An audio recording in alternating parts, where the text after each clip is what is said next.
संयुक्त फलन के बारे में हम पढ़ते हैं। संयुक्त फलन क्या है, उसकी परिभाषा क्या है। देखिए, मान लीजिए ए, बी और सी तीन अरिक्त समुच्चय हैं। अरिक्त समुच्चय का मतलब हम सभी जानते हैं कि तीनों समुच्चय में कोई ना कोई अवयव विद्यमान है तथा एफ ए से बी पर परिभाषित है और जी फलन है वो बी से सी पर परिभाषित है। तो फलन गॉफ जी और f such that A to C जो निम्न प्रकार परिभाषित हो कि गॉफ एक्स बराबर g of f x for all x belongs to A. तो ये जो फलन है वो जी और एफ का संयुक्त फलन कहलाता है।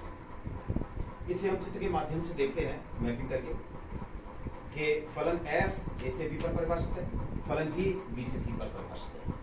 हमने मान लिया है कि समुच्चय a का अवयव है x, समुच्चय b का अवयव है y और समुच्चय c का अवयव है z।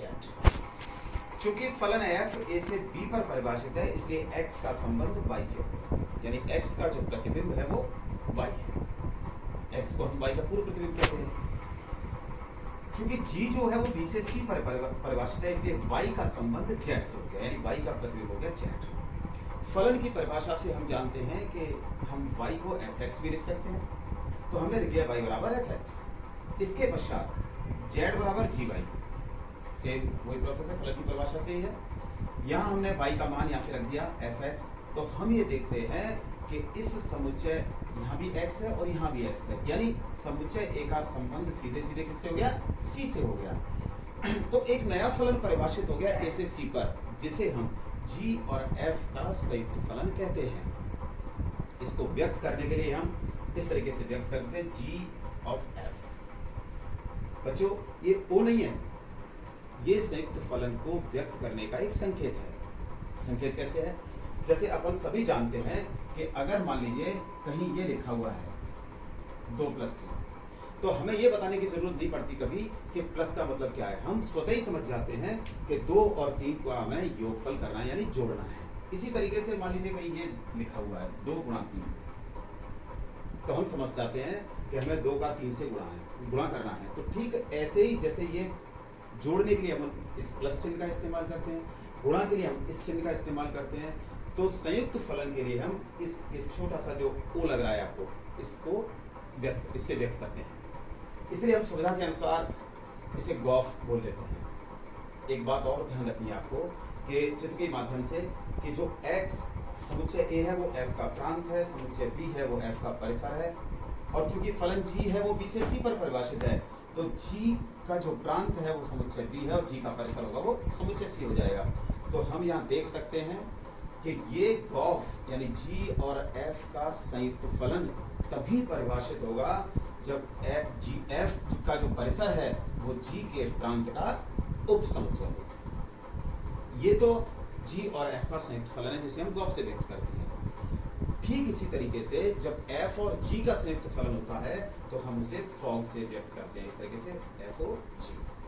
लेकिन ध्यान रखिए, जब हम सवाल सॉल्व करते हैं तब यह कोई आवश्यक नहीं है कि गॉफ और फॉग का मान बराबर है। इसीलिए हम कह देते हैं कि gof is not equal to fog, यानी गॉफ g और f और g का संयुक्त फलन क्रम बिंदु गुणधर्म का पालन करना आवश्यक नहीं है। आइए अब हम इसको एक एग्जाम्पल के माध्यम से देखते हैं। एक क्वेश्चन है, यदि f such that R2R and g such that R2R, such that इस प्रकार से परिभाषित है, कैसे कि fx इज इक्वल टू है 2x + 3 और gx इज इक्वल टू है x² + 5।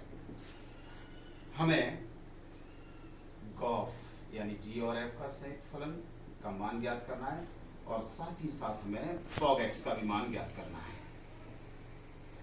तो आइए सबसे पहले हम गॉफ x का मान ज्ञात करते हैं। कैसे? हम जानते हैं कि गॉफ x की परिभाषा से हम लिख सकते हैं g ऑफ x, यहां लिख सकते हैं संयुक्त फलन की परिभाषा से।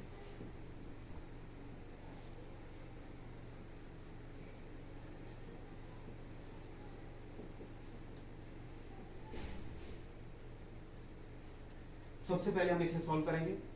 इसे सॉल्व करने के लिए हम fx का मान यहाँ से 2x + 3 रख देंगे, सब्स्टिट्यूट कर देंगे, तो g ऑफ 2x + 3। आप लिख सकते हो ध्यान रखने के लिए कि एफ एक्स बराबर है 2x प्लस 3 फलन एफ की परिभाषा से। अब हमें जी को सॉल्व करना है, तो देखिए ध्यान से कि ये g x is equal to x square plus 5, हमें जी ऑफ 2x प्लस 3 यानी फलन जी का मान 2x प्लस 3 पर निकालना है। इसके लिए हम क्या करेंगे, इस gx में x के स्थान पर 2x प्लस 3 रखेंगे, तो रखिए 2x प्लस 3, 2x प्लस 3 का whole square plus 5, whole square खोल देंगे a प्लस बी के होल स्क्वायर से, सभी को आता है ना, कितना हो जाएगा 4x square plus 12x plus 9 plus 5, ये हो गया आपका 4x square plus 12x plus 14 यानी 14। मैं इसको एक नंबर दे देता हूं, ये आपका गॉफ एक्स निकला।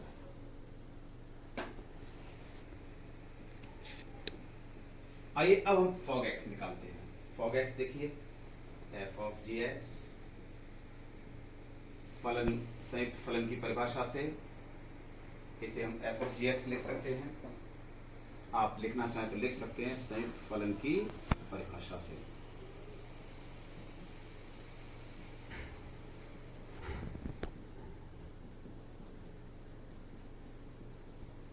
सबसे पहले हम gx को सॉल्व करेंगे और gx को सॉल्व करने के लिए gx के स्थान पर हम x स्क्वायर प्लस 5 रख देंगे। रख दीजिए, आप ध्यान रखने के लिए लिख सकते हैं कि gx बराबर है x स्क्वायर प्लस 5। अब हमें फलन f को सॉल्व करना है। सबसे पहले हमने g को सॉल्व किया यानी gx का मान रख दिया, अब हम f को सॉल्व करेंगे। f को सॉल्व करने के लिए देखिए ये fx is equal to 2x plus 3 है और हमारा है fx स्क्वायर प्लस 5, यानी हमें fx स्क्वायर प्लस 5 का मान ज्ञात करना है। तो हम क्या करेंगे, इस फलन fx में x के स्थान पर x स्क्वायर प्लस 5 रख देंगे। रखिए जहां जहां x आ रहा है 2 into x square plus 5 plus 3, calculate करिए यानी मल्टीप्लाई कर दीजिए, 2x स्क्वायर प्लस 10 प्लस 3 कितना आ गया, ये 2x स्क्वायर प्लस 13, ये आ गया आपका फॉग एक्स। इससे एक चीज नजर आती है, देखिए क्या कि गॉफ एक्स का मान तो आया है, ये गॉफ एक्स का मान है और अपना फॉग एक्स आया है 2x स्क्वायर प्लस 3। क्या ये दोनों बराबर हैं? नहीं, गॉफ एक्स है 4x square plus 12x plus 14, fog x है 2x स्क्वायर प्लस 13। तो हम कह सकते हैं कि Gauff x is not equal to fog x. तो यहाँ एक चीज और क्लियर हो गई, इसका हम चीज पहले ही कहते हैं कि गॉफ और फॉग का मान बराबर होना कोई आवश्यक नहीं है, यानी ये क्रम विनिमय गुणधर्म का पालन नहीं करता है।